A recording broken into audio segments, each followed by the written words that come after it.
Welcome back to 5forFive. I am Gene Shirakabrad. I'm Ryan Smith. We are in episode 11. I actually remembered what episode. Thank you. Well done. Thank you. We got class going on out there. Got music blaring. Got people excited for summertime.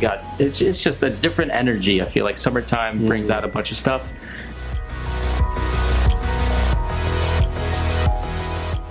Even though I almost passed out on our walk because it's very, very hot.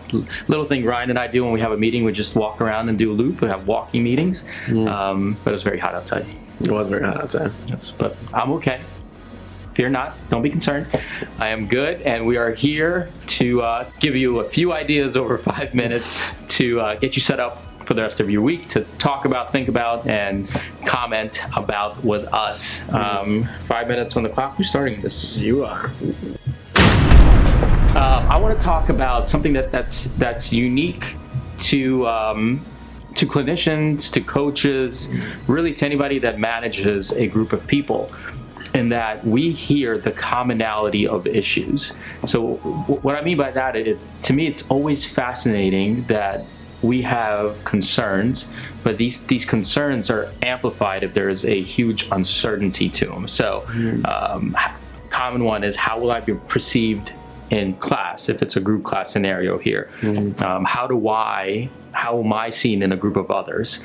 Another one is, if you're going to a traditional clinic, how will I be addressed by the clinician? Will I be able to do it? Will it hurt? If you're afraid of needles, obviously there's so many things that go into it, like these what ifs play into it. And yet we hear from people, and everyone really has the same concerns.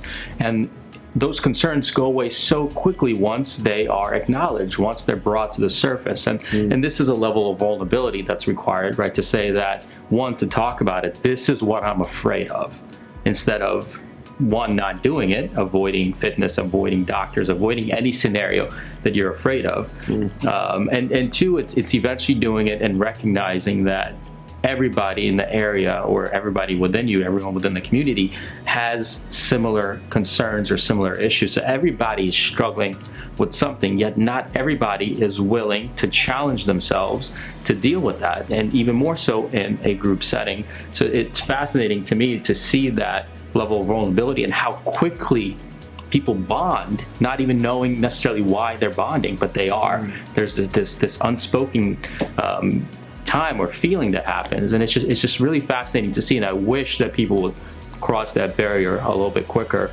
and join in and see how, we're all going through the same stuff. We're all struggling with something, and it's a lot easier when you're going through it with somebody else. Community. Look at you. I know. Getting better. Internal clock. So those same commonalities progress into that journey as people begin to experience more, especially from a physical standpoint, or from a programming and working out standpoint. This past week, I think we've got a chance for a lot of members to experience a roadblock, barrier, challenge, insert whatever you want here for motivation, in their direct line of training. So this could look like injury, this could look like a setback, this could look like a poor performance, or other lifestyle stuff affecting their ability to be consistent in the gym, a whole host of those things. And I find that we as coaching staff keep coming back to the idea of, imagine if you would have had something like this happen and you wouldn't have had this previous training of being here at Recharge, of solidifying this consistency, of setting a new normal for yourself. For some examples of people coming in with a long history of back pain, and they train for 6 months with us, and then inevitably a flare-up occurs, because inevitable pain happens. See episode 2. Highness. Or 3, or something like that.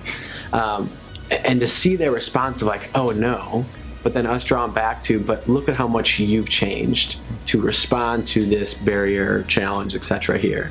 You, after saying and starting off and being guided through this process and developing a level of consistency and kind of a whole new lifestyle in a way, completely flips how you and your body handles this new challenge situation.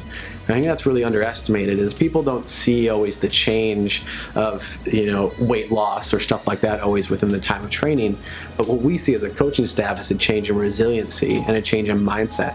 And so people think they're going to default to how they used to react to these things, when in reality they set up a whole new way for them to experience this challenge. And I think we've got to see that handful of times in the last week, partially because the program has gotten a lot harder in the second half of the cycle, but it's been great to see their response and them basically become a new person in their response to that situation.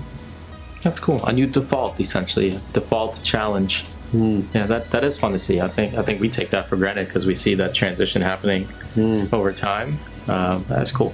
Well, that's 5 for 5. Hope you enjoyed that. Let us know what you think. As always, leave us a comment.